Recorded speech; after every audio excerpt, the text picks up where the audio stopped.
ఏరా భీమన్న, రోజు రోజుకి నీ ఆగడాలు, అడవి జ్యోతి ప్రజల మీద నీ అరాచకాలు ఎక్కువైపోతున్నాయి. ఎవడా నువ్వు? కాకుల దొరి కారులో ప్రవేశించి నన్నే హెచ్చరిస్తున్నా. ఎగరేసి నరుకుతా. కనిపించడంలా పోలీసోడి జోలికి ఎవడొచ్చినా ఎందుకు వచ్చానని చెప్పుకోకపోతే నా పేరు అశోకే కాదు. రే, పోలీసు అయితే పెద్ద పుడింగి అనుకున్నావా? మొన్న మావాడు బుల్లెట్ మోసపడి ఒక కన్నె పిల్లని గొడవ చేస్తుంటే వార్నింగ్ ఇచ్చావంట. అయితే ఆల్రెడీ నా గురించి ముందే తెలుసు అన్నమాట. వాడు బతికిపోయాడు, లేకపోతే ఎన్కౌంటర్ చేసేవాడిని. వదిలేసా, సంతోషించు. లేకపోతే ఈ పాటికి దండేసి దండం పెట్టాల్సింది. ఏందిరా తెగ రెచ్చిపోతున్నావు?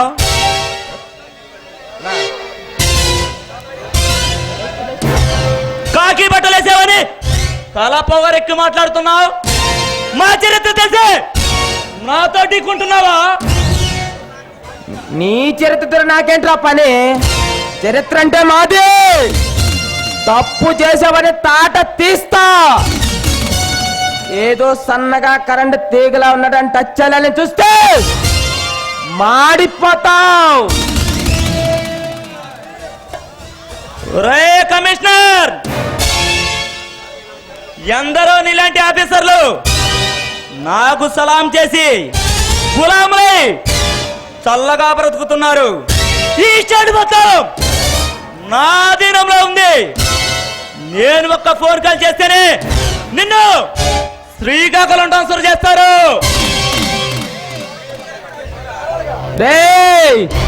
ఒకప్పటి చరిత్ర, ఇప్పుడు అది కాదు. నాకు అమ్మా బాబు ఎవ్వరూ లేరు. ఏ సెంటిమెంట్ నాకు లేదు. సెంటిమెంట్కి సెంటిమెంట్ దూరంలో ఉంటా. చావుకు నువ్వు దగ్గరలో ఉన్నావు.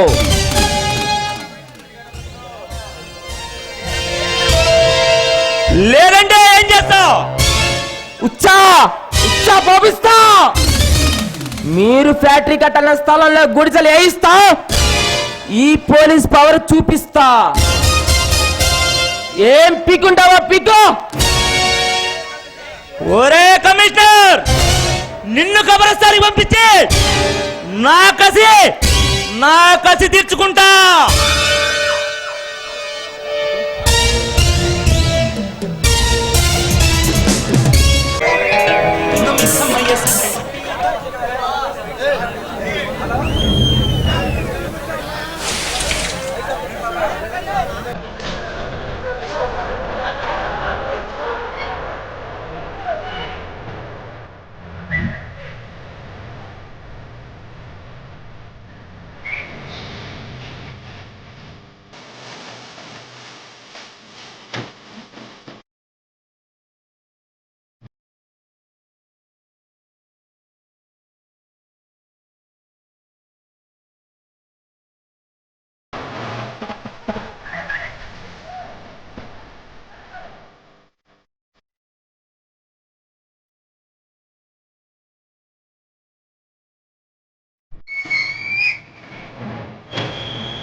రేజుతో నీకు టైం దగ్గర పడిందిరా. నిన్ను అనుకున్నా ఆ భీమన్న గారిని గజని గారిని అందరినీ అడ్డంగా నరికి భరతమాత రక్తాభిషేకం చేస్తా. ఎవరు నువ్వు ఈ మాఫియా కింగ్ దగ్గరకు వచ్చాయి మనగాడిలా మాట్లాడుతున్నావు? నేను చెప్పాగా మనగాడినని ఈ క్రాంతి శతాబ్దాన్ని ఛేదిస్తూ భేదిస్తూ ప్రళయకాల జంజుమార్తల ప్రతిధ్వనిస్తూ నా వేసాన్ని అదుపు చేసుకొని నీ ముందుకొచ్చాడు.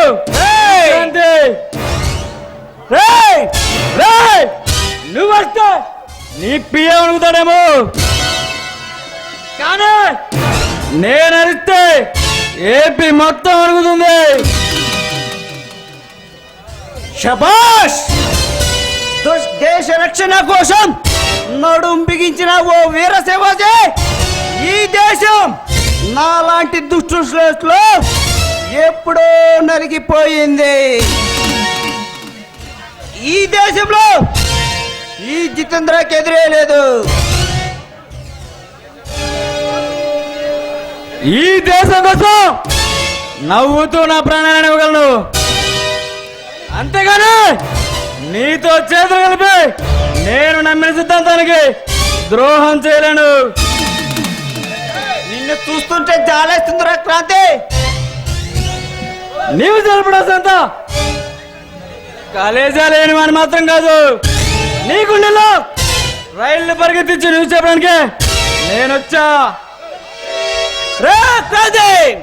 నా పేరు చెబితే ప్రభుత్వ అధినేతల్లో గుండెల్లో రైళ్లు పరిగెడతాయి, దేవతలు సైతం అమృతం తాగురు. కానీ ఈ జిత్తు మనుషుల రక్తాన్ని విస్కీలో పోసుకొని తాగుతారు. అంతటి సత్తా కూడా జితేంద్ర మర్చిపోకు. జితేంద్ర నీ అంతా చూడటానికి లెజెండ్ అని ఐదు వస్తుంది, కాచుకోండి. మీరెంత మంది నడుం బిగించినా నేను సాగించే ఈ నర మీదాన్ని ఎవడు ఎవడు ఎవడు ఆపలేడు. నిప్పుతో పెట్టుకో కాలిపోతావు, నీటితో పెట్టుకో మునిగిపోతావు. కానీ లెజర్తో పెట్టుకుంటే లైఫ్ లో కనిపించకుండా పోతావు. అది వచ్చినసరికి నేనొచ్చా.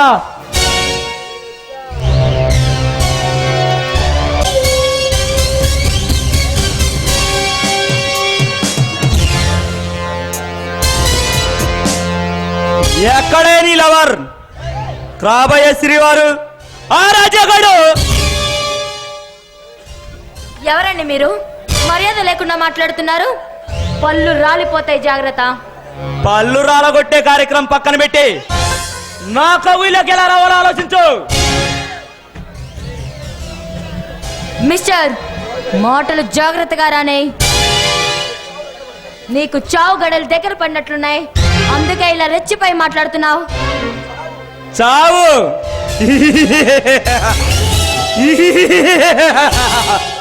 అది నన్ను తెరిచారదు. ఈ విమన్న పేరు చెబితే చావుకే చలిచరం పుడుతుంది. నీలాంటి కన్నె పిల్ల గుండెల్లో దడ దడ పుడుతుంది.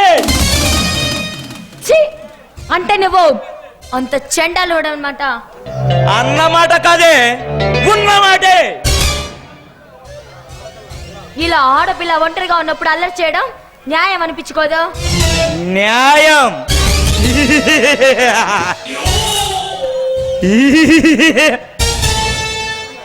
నీలవర్ రాజాగడ్ వల్ల నాకు అన్యాయం జరిగింది. అది ఎవడు పుడుస్తాడు? నువ్వా? వాడా? ఆ మధ్యలో అశోక్ గడా? ఆగో, అడుగు ముందుకు వేసావా నీ అంతు చూస్తుంది ఈ సింధు. శపిస్తున్నావా కోమలాంగి? బెంజికార్లా కత్తిలా ఉన్నావు. రేయ్, నా రాజా వస్తే నీ అంతు చూస్తాడు, జాగ్రత్త. రానే రాగానే నీ ముందే వాడిని అడ్డంగా నరికి నిన్ను నా ఉంపుడు గట్టిగా ఉంచుకుంటా. ఛీ, దుర్మార్గుడా, ఒక ఆడదాంతో ఇలా మాట్లాడడానికి నీకు సిగ్గు కాలేదు? ఆపవే నీ మెట్ట వేదాంతం. మర్యాదగా నా మక్కువ తీర్చు. కాదు కూడదని మొండికేస్తే నా కబంధస్తాలు అలిగిపోతావు.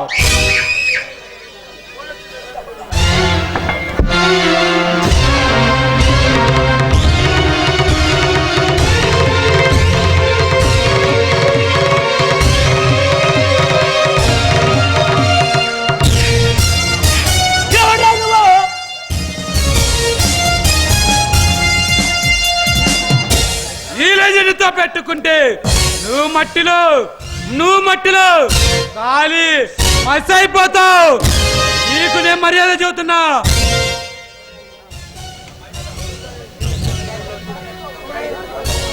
చాలా థ్యాంక్స్ అండి, సమయానికి వచ్చి రక్షించారు. అమ్మాయి పదా వెళ్దాం.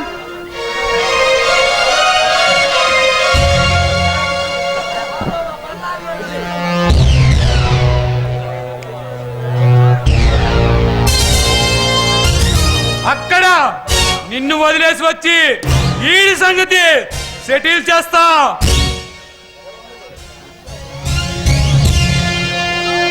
భీమా, దేనికి నిలబడి అలసిపోయి ఉంటావు? కూర్చో.